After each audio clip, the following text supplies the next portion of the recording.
Top of the hour, Jeremiah Mosteller. He is the policy director for Americans for Prosperity, our great partners over there at AFP. We'll chat with him on some of the big wins that we've seen throughout this week. And I'm telling you, man, we had one heck of a week. It was a bigly week, if you know what I mean. We did it! We did it! We did it! Yay! It was pretty exciting. Just to name a few. I mean, this is, to me, to be honest, to put it in comparison, I think this past week, honestly, was probably one of the most successful weeks of the Trump administration since like the first week of the Trump administration when he laid out like 350 executive orders. This was a big one, and you may not have heard a lot of them. They may not have made a lot of news, but first big steps in transparency on multiple different levels, which we'll get to in just a moment.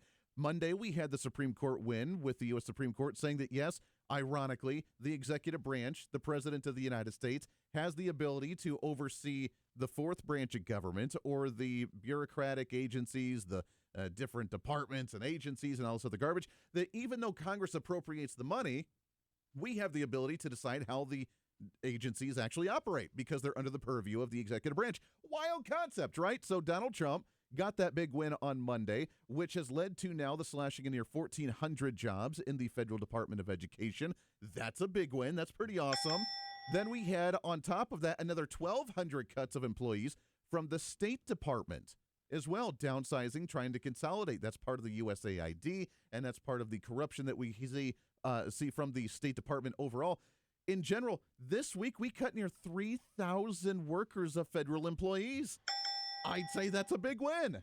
On top of that, we saw, 2 weeks ago now, the One Big Beautiful Bill passed. We're starting to see that slowly take effect and understand what the heck is in that bill in a positive way, where that's going to start taking hold here relatively soon.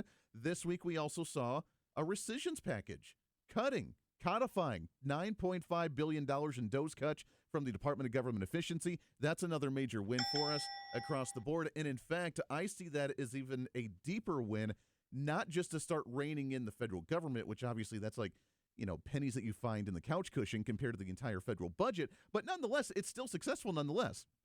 And conservatives, fiscal hawks, members of Congress that were very wary of actually passing and working on the One Big Beautiful Bill, I'm sure part of their mandate and their promise was we would actually see the codifying of these DOGE cuts in a rescission bill, which Chip Roy said on Fox earlier this week that was a great win for him. What we saw the Senate do yesterday was very encouraging.